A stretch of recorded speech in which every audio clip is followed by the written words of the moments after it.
È scattata alle 18 l'allerta arancione per la Liguria e resterà in vigore fino alle 14 di domani. Primi temporali sul ponente Ligure e le precipitazioni si stanno spostando verso Levante. Ultima mattinata di apertura per la biblioteca di Lavagna. L'amministrazione comunale e le associazioni cercano una soluzione per continuare a garantire un servizio prezioso per tutta la cittadinanza. Un nuovo asilo nido nel comune di Ne. Il progetto del comune è stato presentato ai genitori, riscontrati pareri positivi. È ancora possibile presentare la propria manifestazione di interesse. I rimborsi che la Liguria riconosce alle pubbliche assistenze sono bassi. Ad ammetterlo il consigliere regionale Claudio Muzio, che assicura il suo impegno sul tema dell'affidamento dei trasporti a terzi. Un esempio di presidio importante per il territorio dai volontari del soccorso di Sestri. Nei giorni scorsi è stata inaugurata una nuova automedica. La benedizione del Meggio è stata impartita dal vescovo. La comunità di Sant'Anna Rapallo si è ritrovata attorno ad una madre. Ieri sera la processione per le vie del quartiere guidata dal vescovo di Pavia, che ha riflettuto sul mistero della maternità. L'Expo dell'Alta Valtrebbia è un cammino che dura da 11 anni grazie alla forza del volontariato. Nella 3 giorni a Loco di Rovegno ha proposto un viaggio tra la storia, l'ambiente e le tipicità del luogo. 3 ragazzi del liceo Marconi del Pino raccontano lo storico allunaggio di 50 anni fa. Il video, con una vena comica, ha vinto il concorso indetto dal Dipartimento di Fisica dell'Università di Genova. Buonasera a tutti, ben ritrovati a Tigulli oggi. Scattata alle 18 l'allerta arancione per temporali su tutta la nostra regione. Possiamo andare insieme sul sito allertaliguria.gov.it che monitora in tempo reale l'andamento dell'allerta meteo. Come vedete, appunto, il colore dell'allerta arancione per tutte e 5 le zone in cui è suddivisa la nostra regione.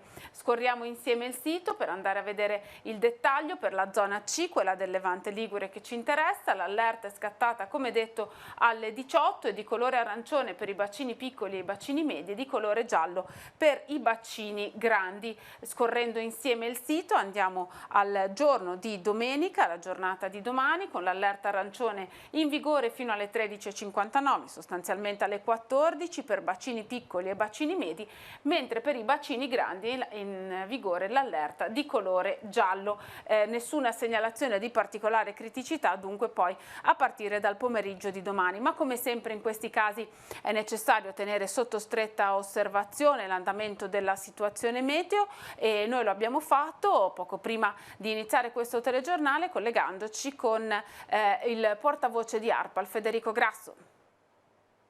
Siamo in una situazione di allerta arancione per temporali, che è il massimo grado di allertamento per questo tipo di fenomeno meteo. È un fenomeno che si sviluppa quando ci sono le condizioni di instabilità, come quelle che si stanno verificando in queste ore a seguito dell'incontro/scontro di 2 masse d'aria completamente opposte. Da una parte c'è stato il caldo dei giorni scorsi, che ha avuto questa matrice di origine africana che ha interessato tutto il nostro territorio. Dall'altra questa massa di aria fredda che dall'Atlantico ha iniziato a raggiungere anche la Liguria. Già in mattinata, appunto, questo primo accenno temporalesco che soprattutto a Levante si è mantenuto soprattutto in mare, mentre è interessato più la zona centrale della regione, e poi appunto nel corso del pomeriggio questa nuova linea temporalesca che ha attraversato tutta la regione da ponente verso Levante, arrivando a scaricare una quarantina di millimetri anche a Cichero, 40 millimetri in un'ora anche a Cichero. Nelle prossime ore, in queste ore, nella serata, nella prima parte di domani, appunto, si accentuano ulteriormente queste condizioni di instabilità, e quindi c'è il rischio che localmente si possano accendere dei temporali molto forti che possono dar luogo a livello locale a repentine risposte a terra, quindi possibili allagamenti piuttosto che esondazioni di piccoli bacini. L'attenzione ovviamente è massima di tutto il sistema e l'invito è rivolto anche ai cittadini: osservare la situazione prima di spostarsi, cercare di mettersi al riparo nei momenti peggiori. Sono interessati i bacini piccoli, medio-grandi della nostra regione? Per quanto riguarda i temporali, di solito i bacini interessati sono soprattutto quelli piccoli e al limite quelli medi. Questo perché il temporale, per sua stessa caratteristica, è un fenomeno arealmente piuttosto limitato. Al massimo interessa qualche chilometro quadrato di territorio, però può avere dei valori molto molto intensi. Noi nella nostra regione abbiamo avuto temporali capaci di scaricare addirittura 180 mm d'acqua in una sola ora. Significa 180 litri per 1 metro quadrato di territorio, 180 litri sul metro quadrato accanto e così via per tutta una valle. Quindi si tratta di masse d'acqua veramente molto molto importanti, concentrate in poco tempo e in poco spazio. Ecco che i bacini più piccoli sono quelli che vanno in sofferenza per questo tipo di precipitazioni. E ovviamente a causa del maltempo gli appuntamenti previsti per oggi potrebbero subire variazioni o cancellazioni. È stata rinviata la barca arruolata di Sestri Levante al 4 agosto, sempre alle 21:30, e il rally Mare Monti Chiavari Bedonia, che è stato spostato al prossimo fine settimana. Il concerto Bosso Mazzariello, che si doveva svolgere questa sera a Rapallo, si svolgerà all'Auditorium delle Clarisse con inizio alle 21:30. Allo stesso modo il concerto della fila Sestri Levante si terrà all'ex convento dell'Annunziata anziché all'Arena Conchiglia, sempre alle 21:30. A Chiavari lo spettacolo Corte dei Miracoli viene spostato dalla Piazza Fenice alla Tensostruttura in Colmatina. La terza tappa della Sea to Sky di San Michele di Pagana è stata rimandata al 24 agosto. Stamani è stato annullato anche il Miglio Blu di Chiavari. È stata rinviata a data da destinarsi la Sagra della Baciocca di Sopra la Croce a Borzonasca, mentre la finale di questa sera di Fontanabuona Senza Frontiere si terrà lunedì sera. C'è stato un incidente poco prima delle 17, una donna di circa 50 anni è stata investita per strada da una moto a Cavi di Lavagna, nei pressi della zona dello Scoglio. Ha riportato un trauma cranico e per questo si è deciso il trasferimento al pronto soccorso dell'ospedale San Martino di Genova. Pertanto la donna è stata accompagnata all'elisuperficie di Cogorno e qui è stata trasportata sull'elicottero dei Vigili del Fuoco, elicottero che si è levato in volo ma poco dopo ha dovuto fare rientro all'elisuperficie di Cogorno a causa delle condizioni di maltempo che in quel momento stavano insistendo proprio sul nostro territorio. Poco dopo comunque l'elicottero ha potuto mettersi in volo, la donna era in condizioni stabili, comunque con lei c'erano il medico e l'infermiere del servizio di emergenza sanitaria. Questa mattina in Comune Lavagna si è tenuto un incontro tra l'amministrazione comunale e le associazioni per cercare di capire alcune soluzioni che siano percorribili per permettere di scongiurare la chiusura della biblioteca comunale Serbandini Bini. La volontà condivisa è quella di mantenere il servizio, ma esistono alcuni problemi sia di natura pratica che di natura burocratica. Sentiamo. Ultima mattinata di apertura oggi per la biblioteca di Lavagna. L'amministrazione, per far fronte al dissesto finanziario, è vincolata a ridurre il numero di dipendenti comunali. A farne le spese sarebbero alcuni servizi pubblici ritenuti secondari dal punto di vista legislativo, come appunto la biblioteca. Nell'incontro in comune di questa mattina si è esplorata la possibilità di mantenere il servizio attraverso il lavoro di volontari delle associazioni culturali, ma esistono problematiche legate alla necessità di un personale preparato e alla mancanza di assicurazioni. La proposta dell'amministrazione, presenti gli assessori competenti, è stata quella di dare una mano, ma non è facile perché anche nelle associazioni culturali, per quanta buona volontà ci sia, non c'è magari la competenza, non ci sono le autorizzazioni, si può venire qui e magari tenere aperto, ma ci vuole sempre una persona del comune che abbia le chiavi, che sia disposta a stare qua in modo da essere responsabili. Le associazioni possono dare una mano, ma è molto difficile. E allora si pensava, siccome anche la biblioteca di Lavagna è in rete nell'associazione delle biblioteche, quella rete provinciale, si pensava di chiedere anche ad altre situazioni simili alla nostra come hanno risolto questo grosso problema. La volontà di mantenere aperta la biblioteca è condivisa dall'amministrazione comunale, compresa la minoranza, e dalle associazioni culturali. Un secondo incontro è in programma per mercoledì 31 luglio. In cui si vedrà quali soluzioni adottare per mantenere un servizio prezioso per tutta la cittadinanza. Una biblioteca anche molto importante perché ha un fondo librario interessante che è stato pian pianino nel tempo aumentato per via delle donazioni, tra cui la donazione molto importante lasciata dal generale Ravenna. Quindi è una struttura di valore per la nostra città, un centro in cui si è sempre fatto attività di cultura. Chi avesse preso in prestito i libri dalla Biblioteca Comunale di Lavagna li può restituire agli uffici comunali. E ora restiamo a Lavagna per parlare di una forma di stretta collaborazione per garantire più sostegno alle famiglie. È la promessa che è scaturita dall'incontro fra il presidente del Forum delle Associazioni Familiari del Tigullio, Raffaele Loiacono, e la consigliera comunale di Lavagna con delega alla famiglia e alla solidarietà, Emilia Beani. Loiacono ha illustrato una serie di attività e progetti educativi del Forum che riguardano in particolare il tema delle povertà educative dei genitori, i problemi esistenziali dei giovani e ancora le politiche pro family, per esempio l'adozione del fattore famiglia nell'ISEE come consentito dalla legge, il che consentirebbe di tenere conto del numero dei figli di persone disoccupate o invalide presenti in famiglia. Emilia Beani ha espresso il suo forte interesse per questa collaborazione con il Forum e ha chiesto di poter esaminare il protocollo d'intesa finalizzato a creare uno o più tavoli di consultazione e coprogettazione con l'amministrazione sui temi più importanti ed urgenti che caratterizzano la vita socio-economica del Comune. Al termine dell'incontro le parti si sono date appuntamento per un secondo appuntamento appunto da programmare nel mese di settembre. La Regione Liguria, parliamo di un servizio alle famiglie invece, ma da Lavagna ci spostiamo nel comune di Ne. L'amministrazione comunale ha in mente di costituire un asilo nido sul territorio comunale e per fare questo ha convocato in una riunione pubblica i genitori dei bambini al di sotto dei 3 anni che vivono nel territorio della Val Graveglia, riscontrando un grande interesse per questo progetto. Un nuovo asilo nido nel comune di Ne è l'idea dell'amministrazione comunale, una richiesta avanzata da più parti durante la campagna elettorale che ora si vorrebbe realizzare magari già per il prossimo anno scolastico 2019-2020. Per sondare l'effettivo interesse da parte delle famiglie della Val Graveglia, l'amministrazione comunale ha convocato una riunione a cui sono stati invitati i genitori dei bambini fra i 3 e i 36 mesi, molti dei quali già oggi usufruiscono del servizio in strutture che si trovano nei comuni vicini. Hanno preso parte all'incontro il sindaco Francesca Garibaldi, l'assessore alla cultura Maria Stella Mignone, il consigliere alle politiche sociali Loredana Arpe e il consigliere alla pubblica istruzione Simona Guerrieri.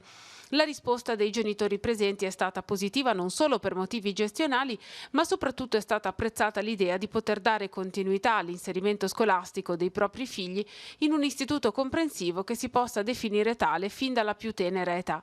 Nei piani dell'amministrazione comunale l'asilo nido dovrebbe sorgere in località Ponte di Gaggia, nello specifico in via 25 aprile, nei locali dell'ex scuola intitolata Giulia Garibaldi e potrà accogliere un numero massimo di 18 bambini. Urgono lavori per rendere la struttura idonea sia per quanto riguarda l'aspetto della sicurezza sia per quanto concerne quello ludico-didattico. Il progetto prevede di dotare la struttura di una cucina a norma in maniera tale che i pasti possano essere preparati in loco e di ripensare gli spazi esterni per dare ai bambini la possibilità di poter giocare all'aria aperta oltre che nella piccola palestra già esistente. Chi volesse manifestare il proprio interesse ha tempo fino al 3 di agosto. Il modulo si può trovare direttamente negli uffici comunali o sul sito internet del comune di Ne. La Regione Liguria ha effettivamente i rimborsi più bassi per i servizi delle pubbliche assistenze. L'ammissione arriva dal consigliere regionale Claudio Muzio, attento alla questione che è emersa negli ultimi tempi relativa all'affidamento a terzi dei trasporti in ambulanza. Il rischio che molte realtà si trovino in difficoltà c'è, ma Muzio rassicura la Regione si sta occupando attentamente del caso.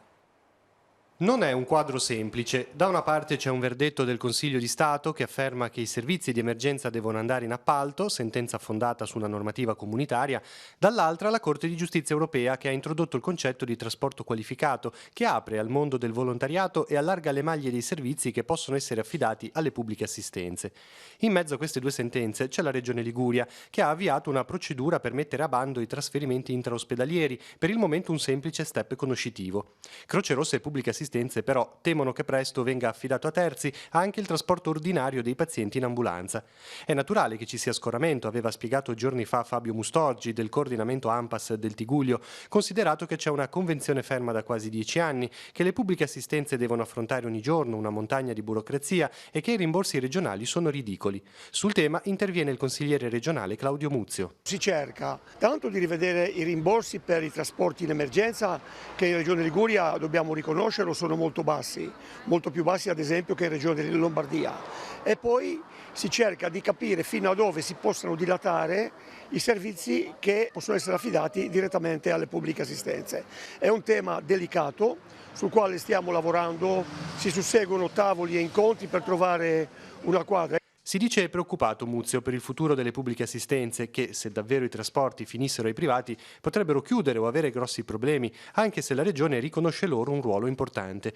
Il rischio è di veder chiudere le piccole realtà del soccorso, ad esempio quelle dell'entroterra, da sempre attente e vicine alla gente. Dobbiamo tutelarle, ma nel contempo dobbiamo avere rispetto delle leggi. Allora bisogna cercare di applicare la legge nel modo più estensivo possibile, cercando poi di remunerarle in maniera tale che possano sopravvivere. Tenga presente che abbiamo già fatto una battaglia molto trasversale, peraltro, sul pagamento dei pedaggi dei servizi non in emergenza, e l'abbiamo vinta, quindi lavoriamo insieme per poter trovare una soluzione.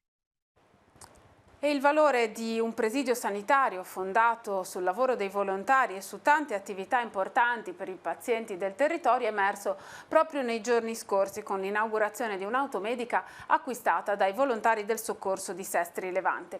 Il mezzo è stato benedetto dal vescovo diocesano. Se andasse a buon fine questa gara di appalti metterebbe in crisi un settore che purtroppo già lì per sé è in crisi. C'è timore in casa dei volontari del soccorso di Sestri Levante, che sul tema si confronta con ANPAS e altre pubbliche assistenze. Da oltre 30 anni la realtà, sita in via Aurelia, fa parte del patrimonio socioassistenziale del territorio e resiste grazie all'aiuto prezioso di tanti volontari e militi. Una giornata emozionante per loro è andata in scena domenica scorsa in sede con l'inaugurazione di un'automedica, una Skoda Octavia che presterà servizio alla centrale operativa 118 di Lavagna.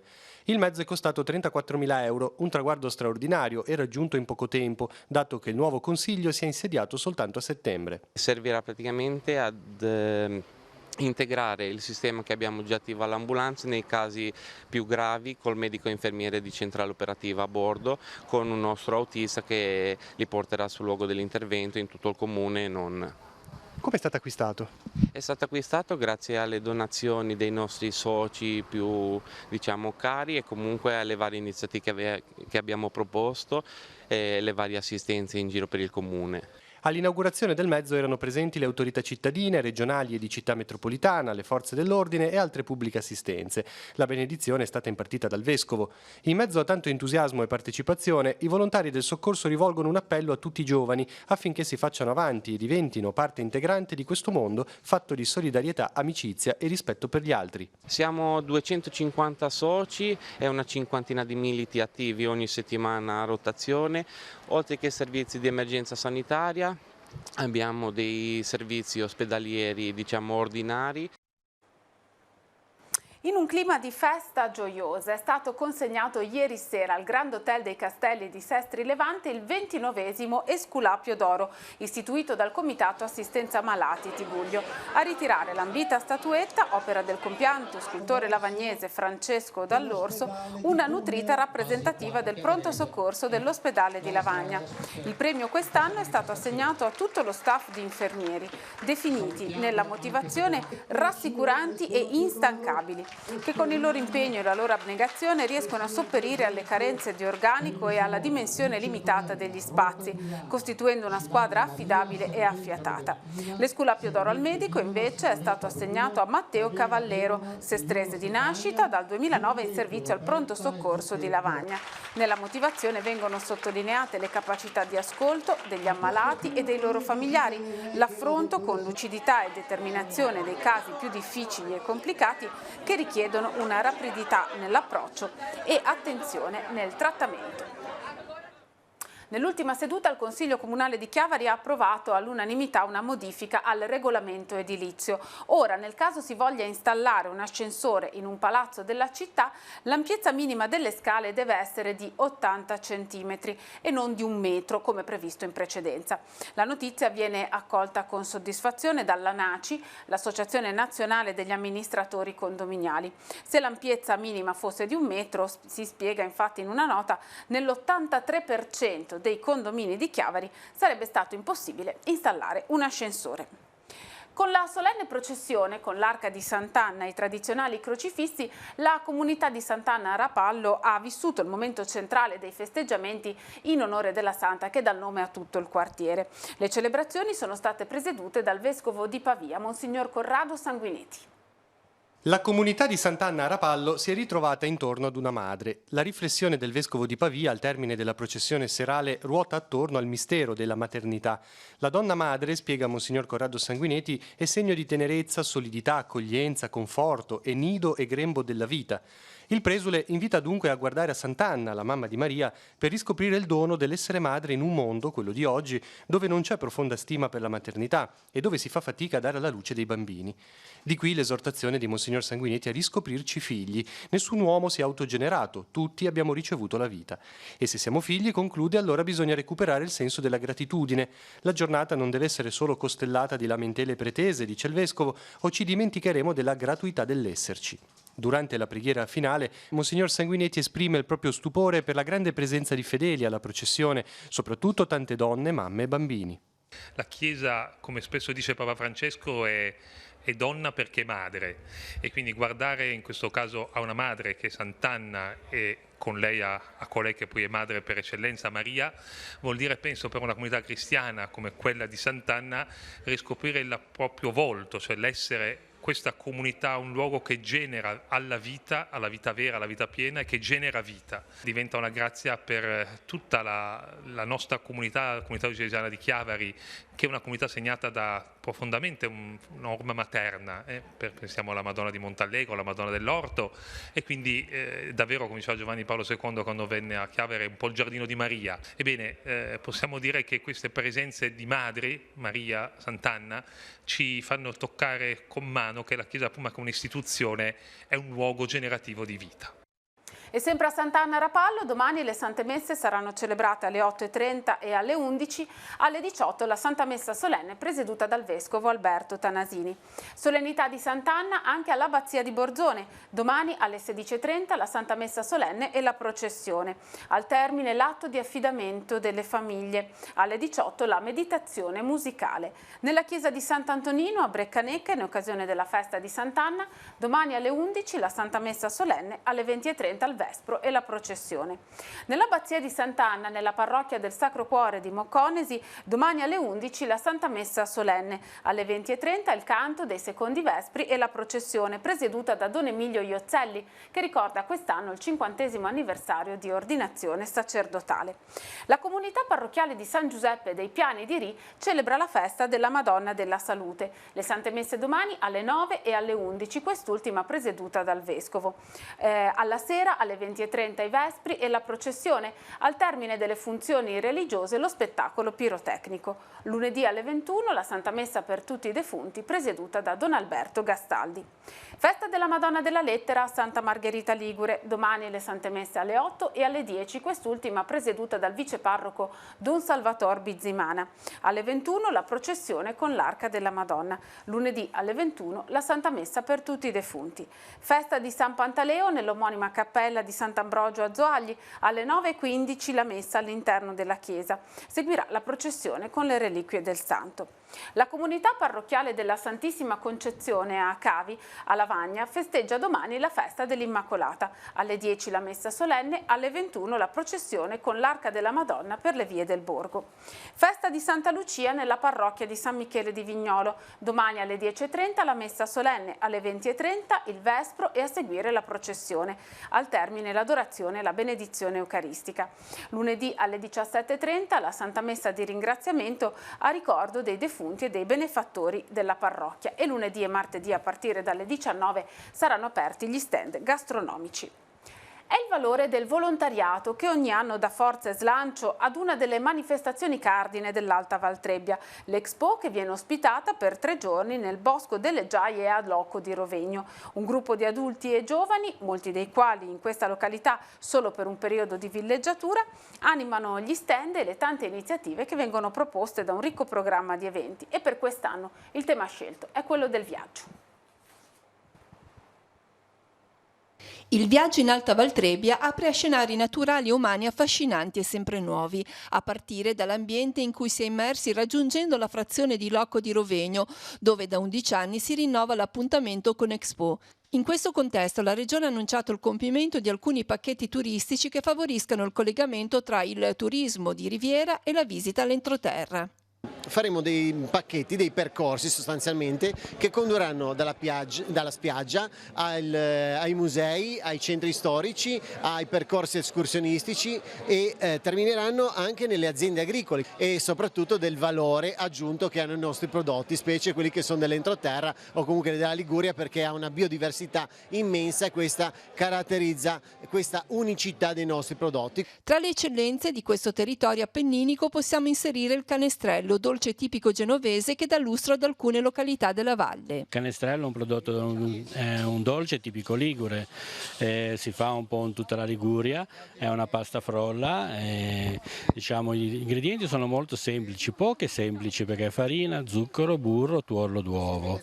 Il segreto del canestrello è la scelta della materia prima, nel senso che il burro va messo un buon burro, e uova, possibilmente uova fresche, farina, una buona farina, zucchero va bene. Il territorio ha poi una sua storia, anche questa particolarmente ricca, rievocata da un piccolo gruppo di figuranti che hanno dato vita alla Compagnia del Cardo e del Brugo. L'Alta Valtrebbia è stata terra dei Liguri antichi prima e dei Celto-Liguri poi, quando dal 1200 a.C. i Celti hanno cominciato ad invadere i territori che occupavano i Liguri. Si è formata una civiltà del tutto originale, quella celto-ligure, che ha lasciato degli splendidi resti ed è ancora poco conosciuta. Nei giorni scorsi sono stati ricordati i 50 anni dal primo sbarco sulla Luna, avvenuto il 20 luglio di 50 anni fa. Il Dipartimento di Fisica dell'Università di Genova ha bandito un concorso tra gli studenti che hanno dovuto cimentarsi nella presentazione di un video di 3 minuti in cui sintetizzare lo storico evento. Il primo posto fra gli studenti delle scuole superiori è stato conquistato da 3 ragazzi del Liceo Marconi del Pino di Chiavari, Nicola Domenighini, Emiliano Garibaldi e Francesco Paravella. 2 di loro ci hanno raccontato com'è nata l'idea vincente.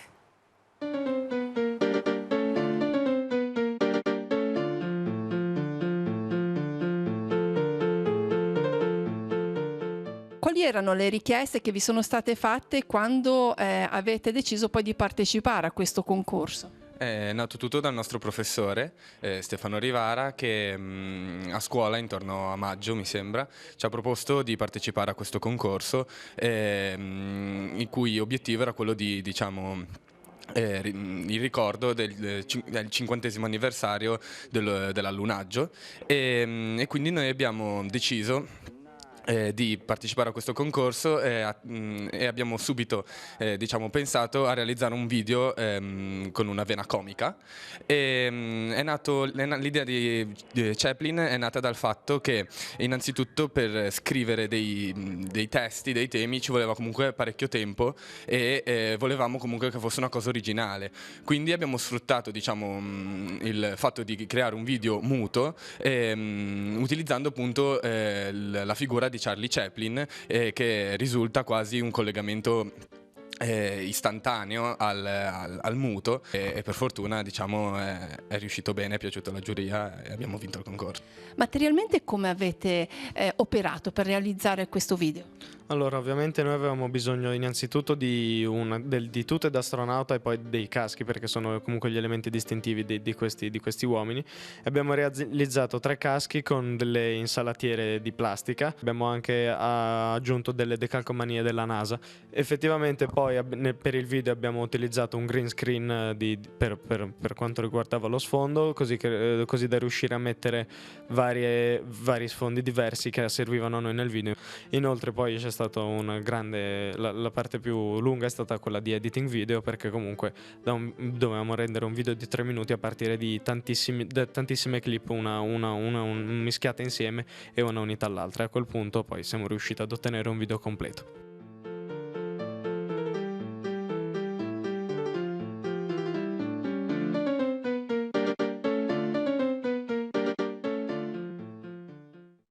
Per il secondo anno si svolgerà la rassegna Tramonti di Montallegro nel splendido scenario dell'anfiteatro naturale del Santuario Mariano alle spalle di Rapallo.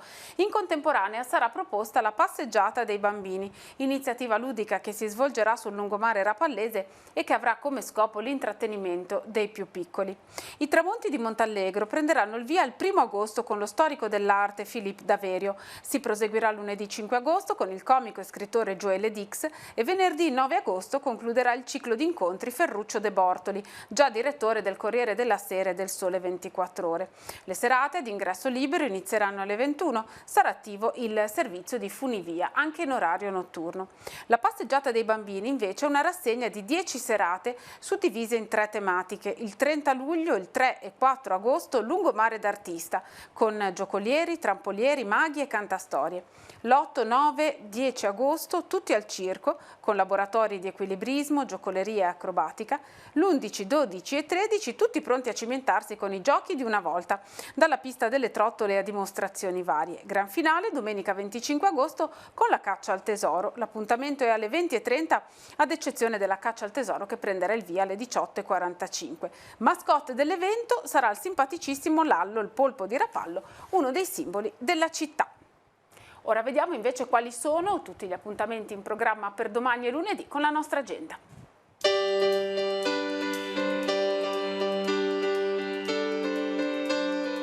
Vediamo gli appuntamenti in agenda per domenica 28 luglio. Alcuni eventi potrebbero subire variazioni a causa del maltempo. Raccolta di sangue a Santa Margherita Ligure. L'autoemoteca Avis sarà nella piazza del comune dalle 8 alle 12. Ultima giornata dell'Expo Val Trebbia nel Bosco della Giaia nel comune di Rovegno. Rimarrà aperto dalle 10 alle 22. Appuntamento mensile con il Mercatino dei Sapori a Chiavari dalle 10 alle 20 in via Rivarola. In occasione della Festa del Mare di Recco, prove gratuite di immersioni con l'Associazione Sportiva Dilettantistica Sub Recco, dalle 10 alle 13 nella piscina dei Bagni Lido sul lungomare Bettolo, nello stesso luogo alle 16 nuotate d'estate. Esposizione e concorso di Spaventapasseri nel borgo medievale di Groppo a Sesta Godano, l'inizio alle 15:30, dalle 17 l'apertura degli stand gastronomici. Festa patronale di Sant'Anna a Rapallo nei giardini di via Trescalini, alle 19 apertura degli stand gastronomici e seguirà lo spettacolo musicale. A Sorlana di Lavagna si terrà la sagra Profumo di Basilico, dalle 19 apertura degli stand gastronomici con piatti tipici. È stata rimandata domenica la cena di beneficenza organizzata a sostegno dell'Associazione Amici di Simone Tanturli e della Band degli Orsi nell'area feste Maria Luigia di Chiavari. L'inizio alle 20 è necessaria la prenotazione. All'interno del 26esimo Festival Internazionale del Balletto Città di Rapallo, la compagnia Astra Roma Ballet di Diana Ferrara porterà in scena La Gazza Ladra alle 21:15 a Villa Tigullio. Concerto del Millennium Ensemble all'Abbazia di San Fruttuoso nel comune di Camogli, l'inizio alle 21:30. Vediamo gli appuntamenti in programma per lunedì 29 luglio. Open Day della Scuola Calcio Riva Samba per la Leva 2004, dalle 18 alle 19:30 nell'impianto sportivo Andersen di Sestri Levante.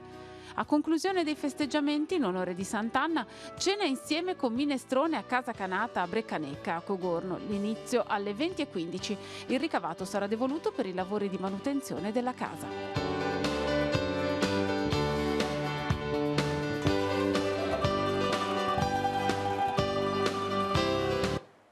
Siamo allo sport, l'Italia è campione del mondo di pallanuoto per la 4ª volta nella sua storia. Nella finale del mondiale in Corea del Sud il Settebello ha battuto la Spagna 10-5. Contro gli iberici doppiette del chiavarese Luongo e di Dolce, in gol anche Eceniche, Figlioli, Renzuto, Aicardi, Di Fulvio e Bodegas. La notizia è stata accolta con grande entusiasmo ovviamente in tutto il Tigullio e nella Liguria. Sono liguri infatti Luongo, che come detto è chiavarese, Figari, originario di Recco, e anche di Somma, genovese, e Aicardi, originario della zona del Savonese. Il grosso del Settebello inoltre milita in campionato nella Pro Recco. Virtus Entella, molto attiva sul mercato, arriva infatti un nuovo acquisto, si tratta del centrocampista Andrea Settembrini, nato ad Arezzo il 10 dicembre del 1991. L'atleta ha giocato nell'ultima stagione in Serie B con il Cittadella. Con lo sport terminiamo questa edizione di Tigullio Oggi, io vi ricordo che la prossima andrà in onda lunedì mattina alle 7:30 con il Buongiorno di Telepace con Marco Revello. Trovate tutte le notizie aggiornate sul nostro sito internet teleradiopace.com e al canale 187 Telepace News. Grazie per averci seguito, buona serata e buona domenica.